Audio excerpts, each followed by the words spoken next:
Bueno, antes de empezar a hablar de la transhumancia, yo lo que sí que quería es manifestar pues estoy muy contento y estoy también orgulloso de estar una vez más en estas jornadas antropológicas de la Sierra de San Vicente, que me había tocado inaugurar ya varias veces como delegado de la Junta en Talavera, que hoy me toca inaugurarlas y daros pues la primera ponencia, pero sobre todo yo creo que siempre han sido pues un evento fundamental que se había hecho un hueco en lo que es el calendario social y cultural de la Sierra de San Vicente. Pues se acordaba Paz de Juanjo, que fue alcalde,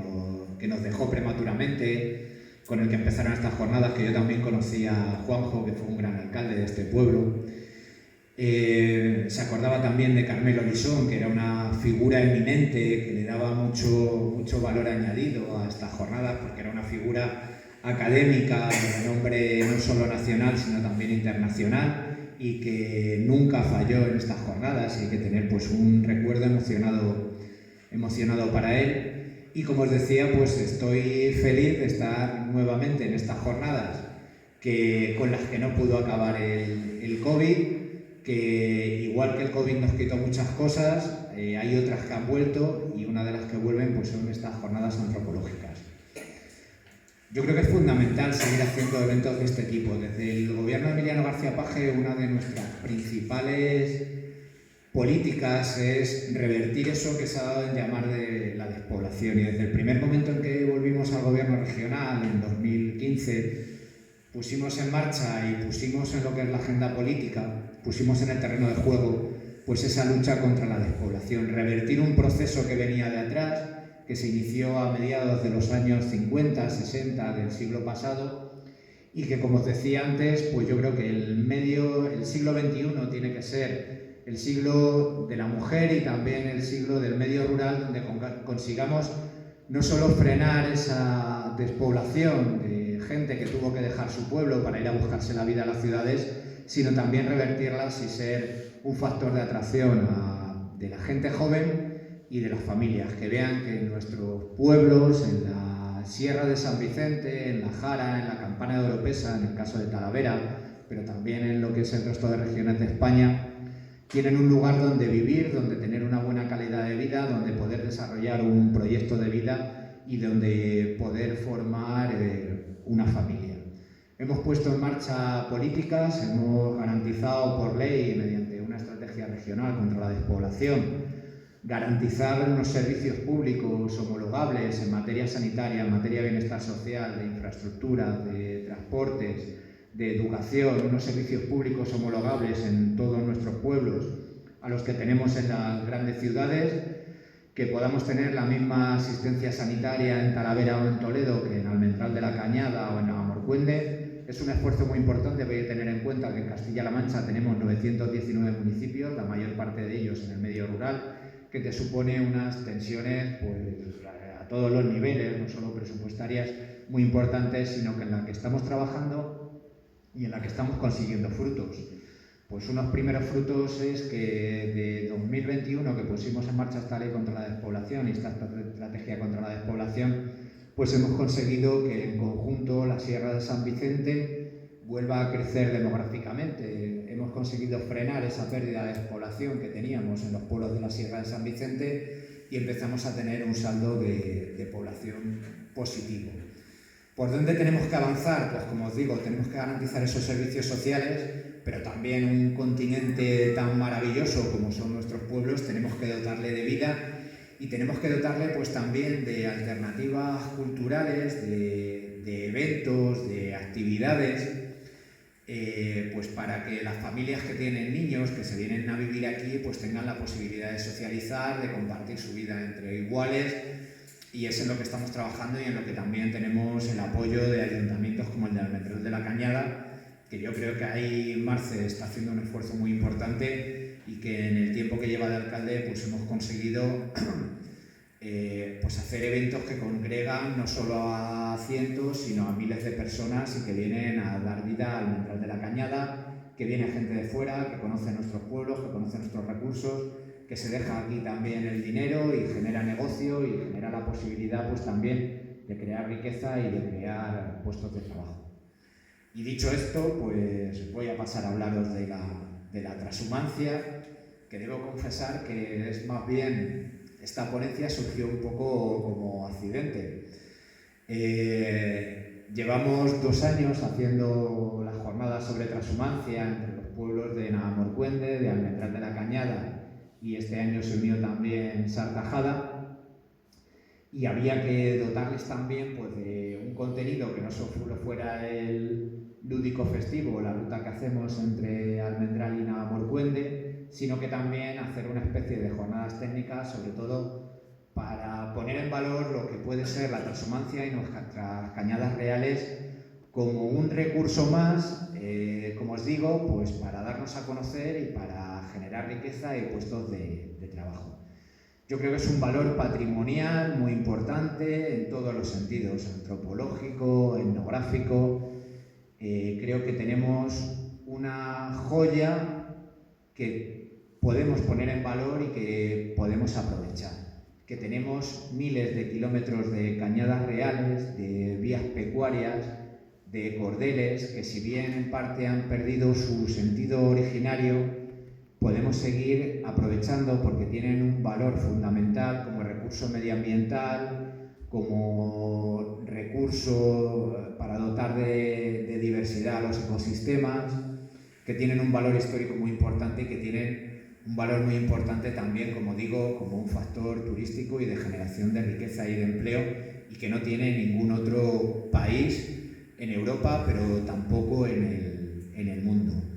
Cuando hablaba con Cristina de qué título le poníamos a la jornada, pues al final nos quedamos con el serio, la transhumancia como eje vertebrador de España a lo largo de los siglos, que suena como muy académico y muy bien, pero yo la propuse otro, que es la transhumancia, ovejas que suben y ovejas que bajan, que en definitiva es lo que es la transhumancia. Ovejas que en una época del año subían a todo lo que es el norte del país. ¿Por qué no probamos sin micro? Porque retumba. Aquí retumba un montón. Vale, mientras me veáis ahí detrás. Vale. Mejor. ¿Probamos?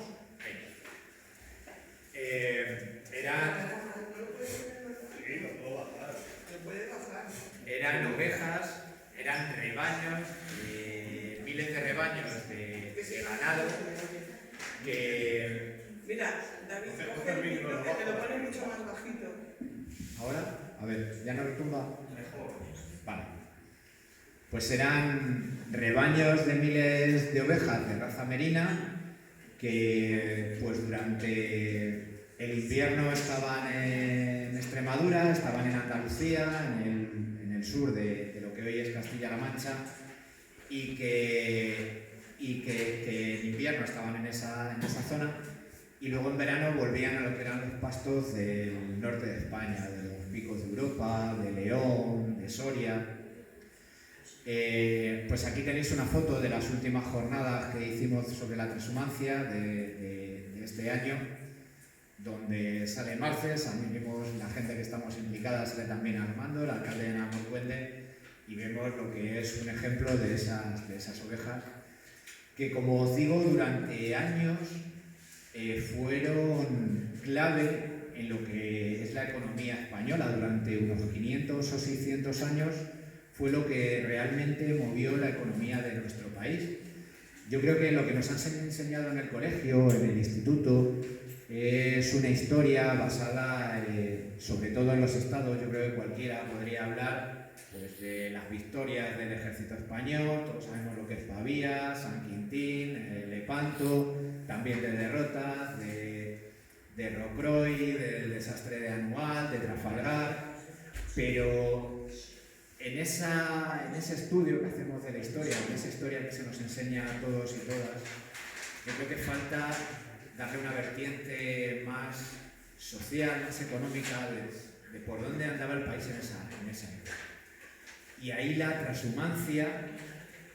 pues como digo, jugó un factor fundamental con altibajos a lo largo de los periodos de la historia, pero que sin duda fue lo que movió la economía española. No era una cuestión de los rebaños, sino de cómo esa oveja de lana merina, que es una raza de oveja que adaptamos aquí, que procede del norte de África, producía la mejor lana que se podía encontrar en todo el mundo. Esos rebaños de ovejas que subían y bajaban, que pastaban en Extremadura, que pastaban en Andalucía, que luego pastaban en los picos de Europa o que pastaban en León, luego se la rifaban en los mercados europeos, en Flandes, en el norte de Europa, para producir las mejores prendas. Como os digo, había incluso zonas de España donde la lana se cotizaba más. Los rebaños que pastaban, pues por ejemplo en la zona de León, en Bavia y en esa zona, era la lana que más se cotizaba luego en los mercados españoles y en los mercados europeos. La transhumancia, como os digo, no es un fenómeno solo de España, no es lo mismo que el nomadismo. Los nómadas trasladan el pueblo entero, mientras que los transhumantes trasladan solo lo que es el ganado y los pastores. Los nómadas trasladaban toda la familia, trasladaban sus casas, como lo que hacen los mongoles en Asia, y en la transhumancia de lo que se trata es pues, de trasladar solo el ganado y los pastores, aprovechando, pues, como digo, los mejores pastos y tener siempre a favor la climatología. Aquí os pongo una noticia. Digamos que la transhumancia es algo que viene desde el Neolítico, que nos acompaña desde pues, prácticamente los albores de la humanidad. Y aquí os pongo una noticia de una polémica que hemos tenido recientemente en Talavera. Yo creo que es muy gráfico de esa transhumancia prehistórica. Y es que un menhir que está en Gamonal, está en una parcela y apareció tumbado. Y ahí en un momento dado el Ayuntamiento de Talavera, uno de los concejales, lo que pedía a la Junta era que trasladáramos el menhir a la plaza de Gamonal. Esa parcela tiene sus propietarios, el menhir está ahí, la parcela está alquilada, la labra un señor que tiene arrendada la finca, y si quitas el menhir de ahí, pues nos estorba para labrar. Y lo que querían era que lo lleváramos a una plaza en Gamonal, que se le hiciera una especie de homenaje a la familia. Lo que contestó el Servicio del Patrimonio de la Delegación Provincial es que el menhir tiene que estar en su sitio. El menhir, según la Ley de Patrimonio, es un bien de carácter inmueble y por lo tanto no se puede mover. ¿Y por qué no se puede mover un menhir? Pues porque no es solo la piedra, el valor no es solo la piedra, sino también el valor que tiene es dónde está. A lo mejor hoy no tiene sentido, yo creo que pasa también con los berracos. Toda la comarca la tenemos llena de berracos ibéricos. El problema es que cuando te pones a ver dónde están hoy todos esos berracos, de lo que te das cuenta es que pues aparecen, se han ido trasladando con el paso del tiempo. Uno aparece pues, en una torre de la muralla de Talavera, otros aparecen en museos, otros aparecen en el chalet de alguno, y han perdido ese sentido territorial que tenían. Pero este menhir de Gamonal, yo creo que el valor que tiene, y así lo hicimos saber en el informe, es que está aquí. No sé si se ve bien. Sí. Está aquí, y lo que va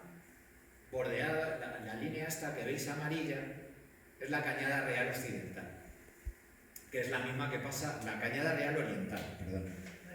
La occidental también pasa por Toledo, pero pasa más a la izquierda, la que pasa por el Puerto del Pico y tal. Pero esta es la Cañada Real Oriental, la que viene de vuestro pueblo, pasa por Mejorada, por el pueblo de la Sierra, esta pasa por Velada, y este es el tramo que discurre por Gamonal. Y lo que se ve muy bien es que está aquí el menhir y aquí está la Cañada Real. Y lo que planteo es pues, que ese menhir tenía un valor como de señalización de esta Cañada Real, que realmente son caminos que vienen, como os digo, desde el Paleolítico, desde el Neolítico, y que son los caminos naturales por donde discurrían los rebaños de animales incluso antes de que nos convirtiéramos en pastores y en agricultores. Esos caminos naturales en el Paleolítico y en el Neolítico se señalizan con piedras, y esos caminos naturales pues al final es lo que se han convertido en la red de cañadas reales que tenemos en nuestro país. Como os decía, la transhumancia es un fenómeno que no solo viene de España, que lo ha habido en todo el mundo, desde Siberia hasta Australia, por los Balcanes, Suiza, Italia, pero que hoy solo perdura en España. A lo mejor de una manera muy residual. Ya son pocos los pastores que realizan la transhumancia como originariamente se hacía. Hoy tenemos otros medios técnicos. Hoy la productividad que te puede dar en un momento dado la transhumancia, hoy sería impensable mover la cantidad de rebaños que se movían entonces, pero sí que quedan algunos que siguen haciéndolo en España, y es algo que tenemos, como os decía antes, como un valor histórico, medioambiental en nuestro país. ¿Y por qué son tan especiales las vías pecuarias? Pues como digo, son unos caminos que hemos sabido conservar en España, que suponen 160 veces el Camino de Santiago, que para recorrerlas todas al paso de una oveja, pues tendrían que pasar 17 años de nuestra vida, y que suponen en total pues casi 4 vueltas al mundo. Yo creo que en España, como os decía antes, no hemos sabido darles el valor que tienen. Si hubiéramos sido americanos, pues a lo mejor hubiéramos conseguido hacer algo como esto. Que en definitiva, ellos también en el salvaje oeste lo que hacían es la transhumancia. Ellos también tenían conflictos entre pastores y agricultores, como teníamos aquí en España, pero mientras que a ellos les ha dado hasta incluso para un género cinematográfico, aquí con el paso del tiempo y con la caída en desuso de la transhumancia, pues lo hemos ido en cierto modo olvidando o dejando de lado. Incluso ha tenido su leyenda negra lo que es la mesta en España y la transhumancia, sobre todo por una obra de un americano, de Julius Clay, que escribió en 1930 sobre la mesta, y que ha servido de obra de referencia de los últimos años sobre la transhumancia y sobre el concejo de la mesta en España. Como os decía, la historia de la transhumancia en España se hunde en los albores de nuestra historia. Ya había transhumancia con los betones, con los romanos, con los godos, y con los godos es la primera vez que hay una normativa y una legislación sobre la transhumancia con el fuero juzgo. Los visigodos son los primeros que recogen con una ley escrita pues normas sobre ese discurrir de pastores entre el norte y el sur de la península. Luego vino Alfonso X y la Mesta. Alfonso X el Sabio, que el apelativo le tenía por algo, no se le pusieron porque sí, era un tío muy listo, y Alfonso X, advirtiendo que la lana y que el comercio de la lana pues era una de las fuentes principales de la economía y era parte de lo que es la columna vertebral de los fondos de la corona, le dota de una serie de privilegios a esos concejos de la Mesta que había en el norte de España, que había en Castilla y León. Después como os digo, de Alfonso X, llegarán los reyes católicos y dotarán todavía de más privilegios a lo que es el concejo de la Mesta. Tenía también un valor fundamental porque en la Edad Media quien viajaba eran sobre todo los pastores, que eran quienes traían las noticias y los que movían las tradiciones de norte a sur de nuestro país. Como os digo, fue un eje vertebrador de nuestra economía, pero también fue fundamental en ese sentido para crear pues, una conciencia de país, porque era la gente que se movía, la gente que traía noticias y la gente pues, que unificaba, digamos, lo que son las tradiciones. El concejo de la Mesta tenía, como os digo, una serie de privilegios, tenía una garantía de paso por los campos abiertos,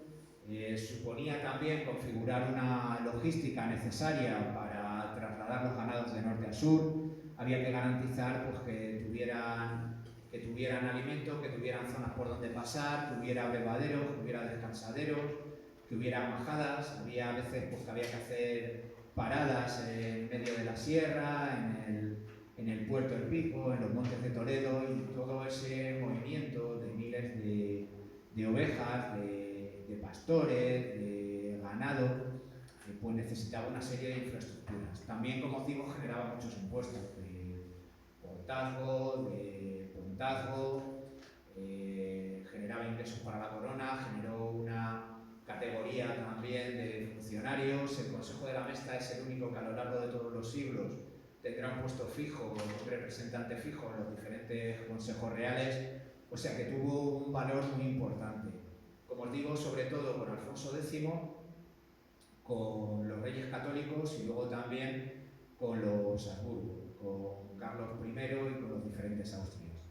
Ahí, como os digo, lo que es la Mesta también va variando. Si en un primer momento eran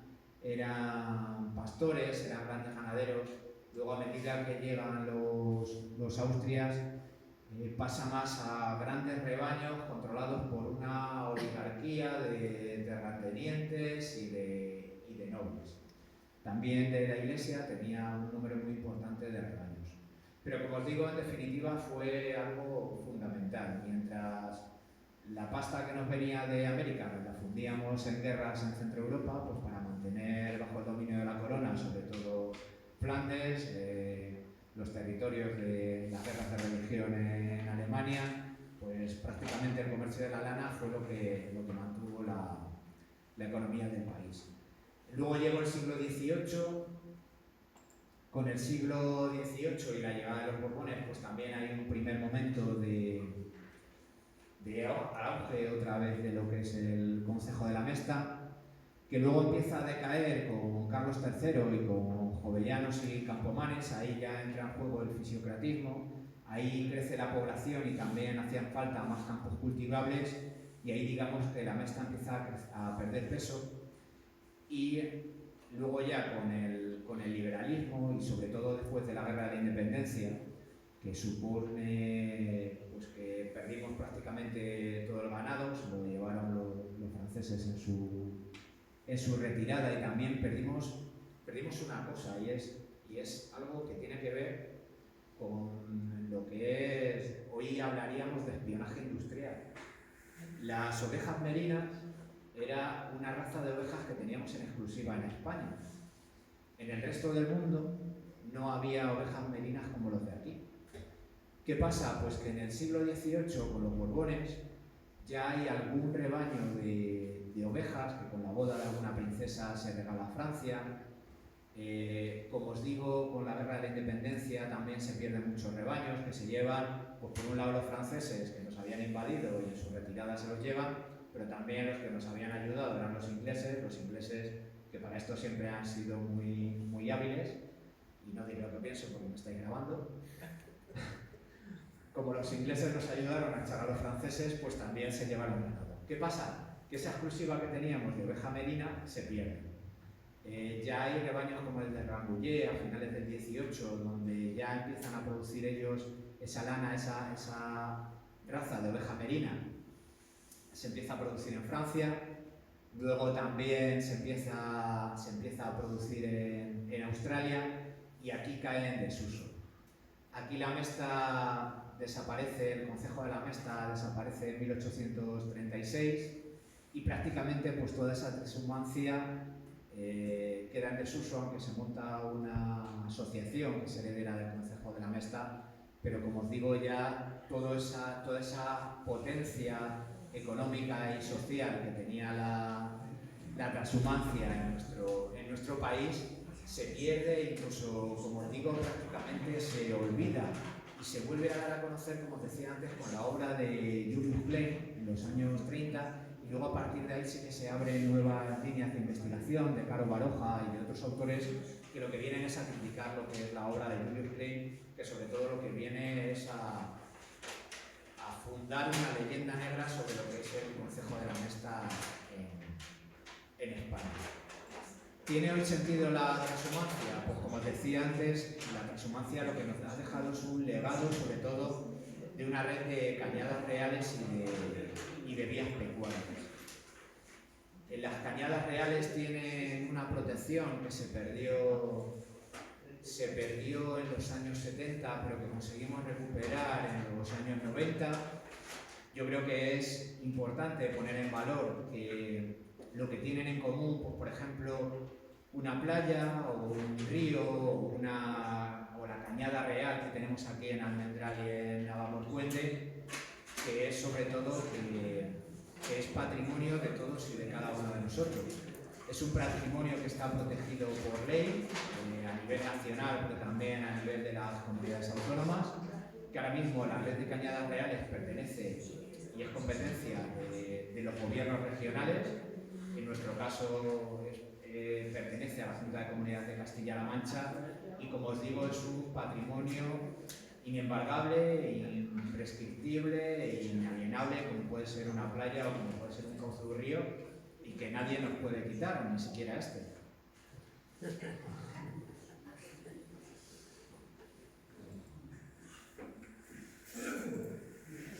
Como os digo, la Red Nacional de Vías Pecuarias viene protegida en la Ley 3/1995, del 23 de marzo. Son 150.000 kilómetros de red lo que tenemos en nuestro país, que abarca 450.000 hectáreas, y eso es de todos y de cada uno de nosotros, de los españoles y de las españolas. Esta es la red, no sé si se ve bien el mapa. Toda esta red discurre, además, hay una cosa que llama la atención, y es que si superpusiéramos lo que es la red de carreteras del Estado, lo que es la red de autovías y de carreteras nacionales, no tiene nada que ver con la red de cañadas reales. Si veis, la red de cañadas reales discurre desde el norte de norte a sur, vertebra lo que es nuestro país, de norte a sur. Es un recuerdo, como os digo, de esa red que se ha ido pergeñando a lo largo de los siglos y a lo largo de milenios en nuestro país, una red natural, mientras que si pusiéramos encima lo que es la red de carreteras del Estado, pues es una red que parte de Madrid y que a partir de ahí se distribuye a lo largo de todo el territorio peninsular, igual lo que sería la red de ferrocarriles. En el caso del gobierno regional, como os digo, aquí en Castilla-La Mancha tenemos una red de vías pecuarias de la Junta de Comunidades. Tiene un total de 3.223 vías pecuarias, en lo que son, pues no solo cañadas reales, sino que sus diferentes tipos, cañadas reales, cordeles, las diferentes categorías que tiene, son 3.223, como os digo, casi 15.000 kilómetros de longitud y 56.333 hectáreas de superficie. En la provincia de Toledo tenemos 61 vías, es el 10%, 3.632 kilómetros, y supone de todo lo que hay en España, y es el 30% de lo que tenemos en Castilla-La Mancha. Por aquí, como veíamos antes, pues discurren la mayoría de cañadas reales. Tenemos la cañada real oriental, que es la que viene por aquí, por Almendral de la Cañada. Tenemos también la cañada real occidental, que discurre más al oeste, a lo que cruza por el puerto del Pico. En definitiva, tenemos todas estas, que yo creo es una suerte y que es muy importante para nosotros también como territorio y como identidad de región. Las vías pecuarias, como os digo, son las rutas, según las define la ley, son las rutas o itinerarios por donde discurre o ha venido discurriendo tradicionalmente el tránsito ganadero, ligado a la transhumancia y a otras formas de ganadería extensiva. No son solo vías pecuarias lo que son los caminos, sino que también tienen esa consideración pues los descansaderos, abrevaderos, las majadas y cualquier otro tipo de instalaciones que sirven para lo que es el ganado trashumante y los pastores. Como os decía bien antes, pues son varios tipos, son las cañadas, cordeles y veredas. Cada una de ellas tiene diferentes anchuras, son las mismas las mismas dimensiones que tenían en la Edad Media. Las cañadas tienen 75 metros de ancho, los cordeles 37,5 metros y las veredas 20 metros. Y luego están también las coladas, que son otras vías pecuarias, que son son vías más locales de carácter consuetudinario, que ahí ya tienen una anchura más variable y que digamos que lo que eran las grandes vías, las grandes autopistas eran las cañadas reales y luego el resto pues servían pues, para unir localidades o para unir determinadas infraestructuras por donde discurrían los rebaños y donde discurrían los pastores. Desde el Gobierno de Castilla-La Mancha seguimos haciendo un esfuerzo muy importante en mantener y conservar esas vías pecuarias y que sigan teniendo vida. Actuaciones en vías pecuarias, como por ejemplo las que hemos hecho en el tramo de Navamorcuende y de Almendral de la Cañada, pues aquí hace un par de años acondicionamos lo que es el tramo de Navamorcuende y Almendral, invertimos en torno a unos 40.000 euros pues, para quitar baches, para mejorar lo que es el trazado, arreglamos en torno a 5 kilómetros de cañada real, limpiamos también los pasos de las cunetas, los vados, en definitiva un acondicionamiento para que esas cañadas puedan seguir teniendo un uso y que puedan tener una vida. También estamos haciendo un trabajo de clasificar las diversas vías pecuarias, también de deslinde, trazando por dónde han discurrido a lo largo de la historia esas vías pecuarias, esas cañadas reales, y también actualizando lo que es la cartografía de las vías pecuarias. Y luego tenemos, pues, como os digo, un proyecto Life Cañadas a nivel de la Unión Europea, porque las cañadas reales también lo que suponen es un papel muy importante como reservorio de biodiversidad y como, digamos que corredores para conectar ecológicamente lo que son diferentes espacios de la Red Natura 2000, que como ya sabéis es el ámbito de protección medioambiental más alto que tiene la Unión Europea.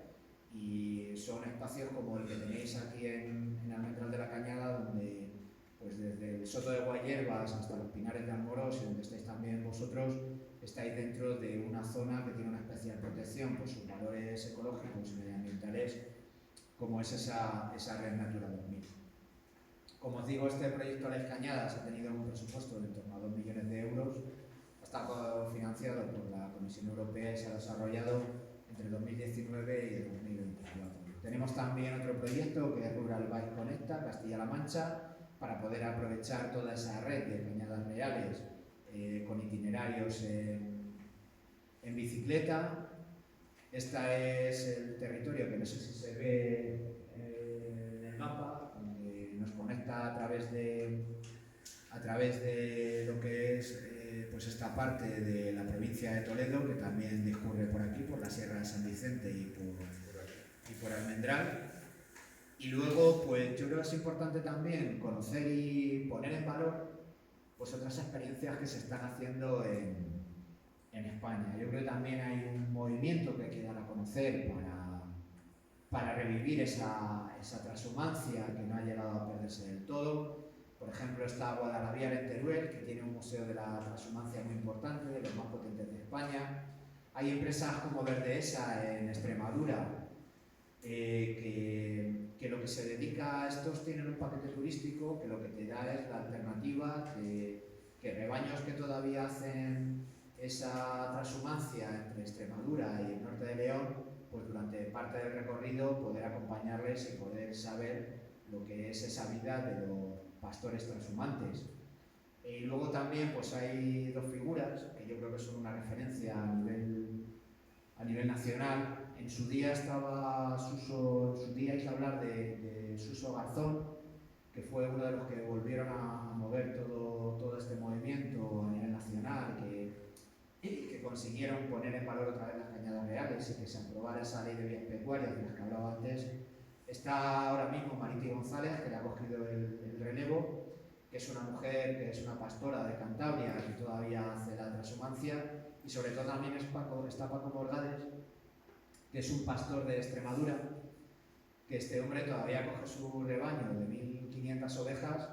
y hace la transhumancia todos los años, la hace andando, pasa por la Cañada Real Occidental, por la que pasa por el Puerto del Pico, y va pues desde Extremadura a lo que son los Pastos de León, y luego vuelve a hacer el camino inverso, está ya otra vez moviendo el ganado desde León a Extremadura y, como os digo, todavía mantiene viva esa esencia de la transhumancia. Hay muchos pastores que siguen moviendo el ganado, que lo hacen en camiones, pero todavía queda gente como Paco Morgades que lo sigue haciendo pues, prácticamente como antiguamente y que lo ha hecho toda su vida y que yo creo que es una figura también interesante con la que deberíamos contar en alguna de las jornadas de la transhumancia que estamos haciendo ahora en Almendral. Y por supuesto están las jornadas de la transhumancia en Almendral de la Cañada, que yo creo que es algo en lo que tenemos que seguir trabajando desde el Ayuntamiento de Almendral, a Moncuendes, a Tajada, que tendremos que ir implicando a otros ayuntamientos, donde estamos dando a conocer también proyectos muy interesantes. En las últimas jornadas técnicas que hicimos, pues vino gente que está haciendo cosas que yo creo que son muy bonitas y muy importantes. Venían unas chicas del sur de Ávila y de Extremadura que están con un proyecto para recuperar lo que es la lana, que como os decía antes, movió la economía de Castilla y la economía de España durante siglos, pero que actualmente para los ganaderos es un problema. Con el desarrollo del cultivo del algodón, de las fibras procedentes del petróleo, que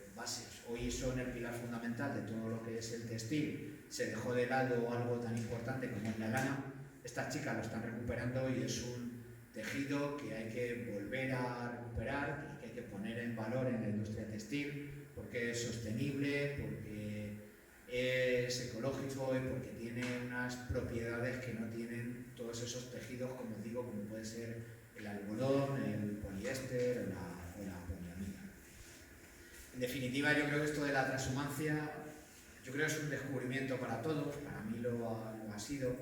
y es algo que los pueblos de la comarca de Talavera, por donde discurre una parte muy importante de las Cañadas Reales, como os digo, tenemos que poner en valor y que tenemos que utilizar como factor de atracción, no solo de visitantes, sino también de gente que se quede a trabajar aquí, y que es algo, como os digo, que tenemos que conectar también con el resto de grupos que están dedicados también a este movimiento a nivel nacional y donde sin duda vamos a conseguir pues, numerosos éxitos. Yo por mi parte nada más, si queréis que hablamos de algo, pues estoy a vuestra disposición y muchas gracias.